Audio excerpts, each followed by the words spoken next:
Assalamualaikum warahmatullahi wabarakatuh. Salam SHMH Sinau Hukum Melek Hukum. Pemirsa SHMH yang saya hormati, yang saya muliakan, yang saya banggakan, sebangsa dan setanah air, dimanapun Anda berada.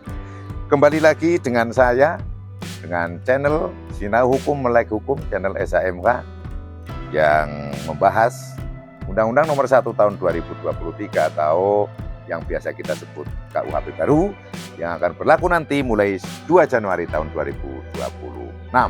Dan kali ini ada pada video ke-289. Pada video ke-289 ini kita masuk pada bab 17. Masuk pada bab 17 tentang tindak pidana perbuatan curang. Ini pasalnya cukup banyak. Ini untuk masalah bab 17 ini sampai pasal berapa ini coba? Ini sampai ke pasal 510. Jadi dari pasal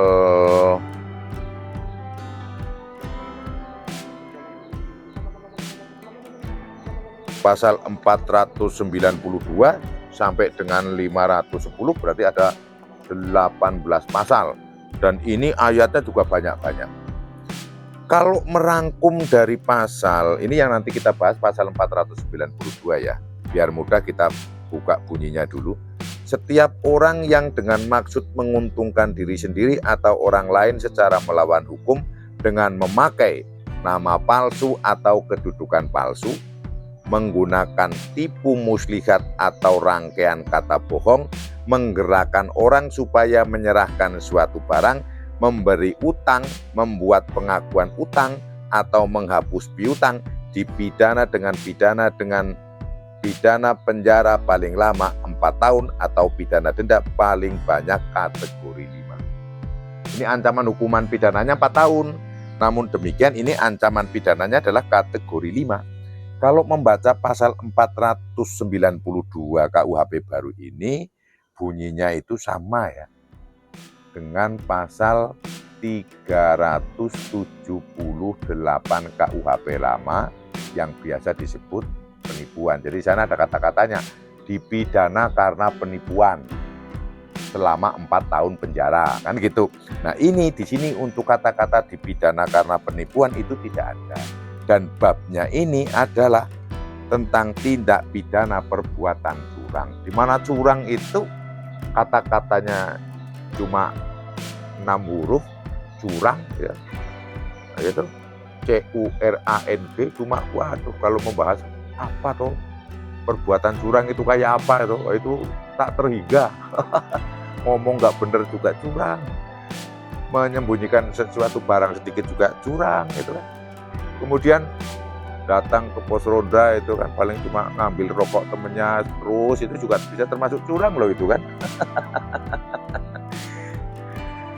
Nah, ini maksudnya untuk pasal 490 aja ini adalah setiap orang ya siapa saja, semua orang, kita, saya, Anda semua kan itu, atau juga korporasi yang bermaksud untuk menguntungkan diri sendiri, sehingga orang ini sebelum melakukan perbuatan itu sudah memiliki niatan, supaya dirinya sendiri untung.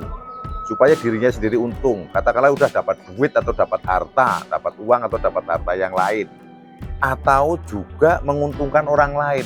Oke lah saya yang melakukan supaya teman saya itu untung, supaya dia yang mendapatkan. Itu bisa jadi yang menerima keuntungan ini tidak hanya dirinya saja, tapi bisa jadi orang lain. Nah, kemudian secara melawan hukum. Jadi sebetulnya apa yang diomongkan ini sudah tidak benar. Apa yang dilakukan itu sudah tidak benar. Sudah ada niat jahat, maka dari itu tadi niatnya menguntungkan diri sendiri atau orang lain, namun sudah ada niat jahat, makanya ada unsur melawan hukum. Menguntungkan diri sendiri atau orang lain, kalau tidak ada unsur melawan hukum, bukan dihukum. Contohnya pedagang. Kayak saya misalnya ikut di proyek gitu kan saya mencari untung untuk diri saya sendiri. Nggak dihukum yang seperti itu, sebab tidak ada unsur melawan hukum. Tapi kalau yang ini jelas untuk pasal ini, karena nanti ujung-ujungnya adalah merugikan, mengakali kan gitu. Makanya pas kalau disebut curang. Dengan memakai nama palsu atau kedudukan palsu. Nama palsu yang sebetulnya Jono yang ngaku Alexander misalnya, itu namanya palsu kan. Kemudian keadaan nama palsu atau kedudukan palsu, sebetulnya dia bukan siapa-siapanya, saya ngaku, oh ya saya owner. Kalau dalam orang, saya itu ownernya PT Express Gembol misalnya, saya itu owner, padahal dia nggak, PT-nya aja nggak ada, apalagi owner ya, mau ngaku-ngaku juga nggak jadi. Itu yang dimaksud dengan kedudukan palsu. Menggunakan tipu muslihat, menggunakan tipu muslihat itu banyak sekali contohnya itu kan ya, yang termasuk kategori tipu muslihat ini adalah penggandaan uang. Wah, itu jelas, itu termasuk yang tipu muslihat, dan jenis tipu muslihat itu tak terhingga. Penggandaan uang, ngambil pusaka di mana-mana, itu penipuan. Ngambil pusaka, ngambil genderuwo, itu bohong. Nggak ada itu termasuk tipu muslihat. Ini biar pasti ujung-ujungnya nanti bayar. Nah, oh ini ngambil, ada merah delima, ada begini, itu penipuan. Saya pastikan 1000% penipuan. Itu termasuk kategori tipu muslihat. Bentuknya bisa bermacam-macam. Atau rangkaian kata-kata bohong. Ingat, ini rangkaian kata-kata bohong. Sehingga tidak cukup satu kata, rangkaian ABCD. Sehingga mengumpulkan. Jadi begini Bapak Ibu, ini kalau Bapak menyerahkan uang 100 juta rupiah, kemudian disimpan di kotak ini, nanti jangan dibuka selama 2 minggu. Nanti kalau sudah saya kasih mantre, ini kan kasih mantra wong wilaheng gitu kan, wah nanti bisa jadi 100 miliar. Dan ingat, jangan dibuka sebelum 2 minggu kan gitu. Dan ini disimpan di sini. Saya amanah saya kan gitu kan. Saya amanah, nggak bakal hilang yang 100 juta ini. Nah, kan berarti rangkaian kata-kata bohong, dan pasti kata-kata bohong. Apalagi itu ada yang ngambil uang apa itu dari demit atau dari jin, itu nggak ada.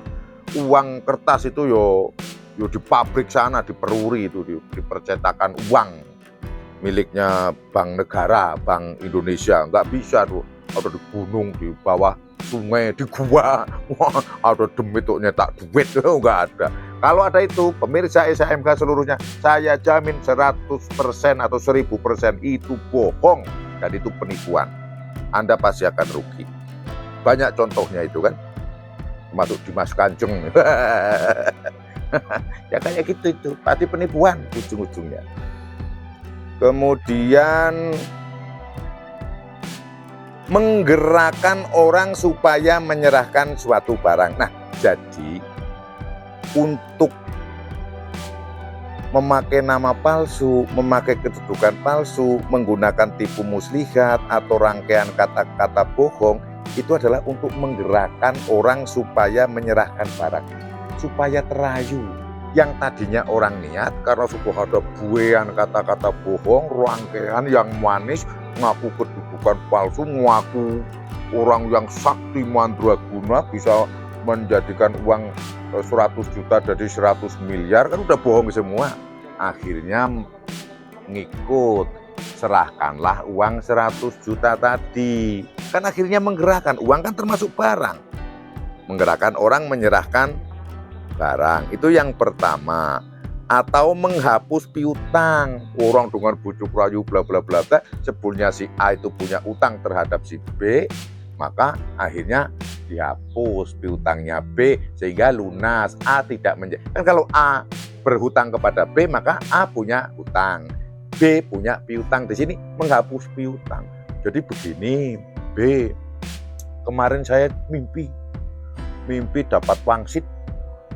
Mbah buyutmu itu datang kepada saya, kamu harus ngomong bahwa si B itu harus kamu harus dianggap tidak berhutang lagi, sudah lunas. Kalau tidak lunas nanti kamu akan kena malapetaka. Itu kata arwahnya mbah buyutmu. Misalnya begitu kan. Lah ini ngikut, ya sudahlah kalau begitu saya anggap tidak punya utang. Itu yang namanya menghapuskan piutang. Tapi jelas rangkaian kata-kata bohong itu. Kemudian atau memberi utang. Nah, ya dibalik aja. B, ini tadi malam saya mimpi Mbah Buyutmu datang ke saya, kamu harus beramal kepada saya, kamu harus memberikan saya utang 100 juta. Juga katakanlah seperti itulah. Jadi memberikan utang kan, dipinjemin kan gitu. Atau membuat pengakuan utang. Ya kamu harus ngasih saya ini B, uang 100 juta. Ya sekarang kalau kamu itu kata arwahnya dari mbahmu loh ini, dengan macam-macam atau apa itu kan. Ya, namanya tipu muslihat kan, tak terhingga tadi. Akhirnya si B, ya saya belum punya uang 100 juta, yaudah nggak apa-apa. Yang penting kan berarti kamu punya utang kepada saya, kepada si A ini kan. Seolah-olah kayak punya utang. Akhirnya ngasih. Itu termasuk juga penipuan. Nah, kemudian ini ternyata tadi saya agak kekeliruan. Ternyata ini juga ada kata dipidana karena penipuan. Nah, jadi yang saya di depan tadi ternyata ada kata-kata ini nyelip. Ya mohon maaf, mata sudah tua ini. Jadi ternyata ini juga sama dengan pasal 378 KUHP lama. Dipidana karena penipuan dengan pidana penjara paling lama 4 tahun atau pidana denda paling banyak kategori 5, yaitu 500 juta rupiah. Menurut saya cukup gamblang ini saya menjelaskan ini, dan mudah-mudahan dapat diterima, dapat dipahami. Yang saya ralat sudah jelas tadi ya, ternyata betul sama ini, dipidana karena penipuan. Semoga bermanfaat apa yang saya sampaikan tentang pasal 492 ini tentang tindak pidana penipuan dalam KUHP baru. Apabila ada kata yang salah yang saya sampaikan, mohon dimaafkan dan dimaklumi. Terima kasih sudah menonton video pada channel SHMH. Bagi yang sudah subscribe saya ucapkan terima kasih. Bagi yang belum, saya mohon berkenan dengan sangat dan hormat untuk berkenan subscribe dan nyalakan notifikasi, karena masih banyak video yang akan diunggah oleh channel SHMH. Sinau hukum, melek hukum. Wassalamualaikum warahmatullahi wabarakatuh. Terima kasih.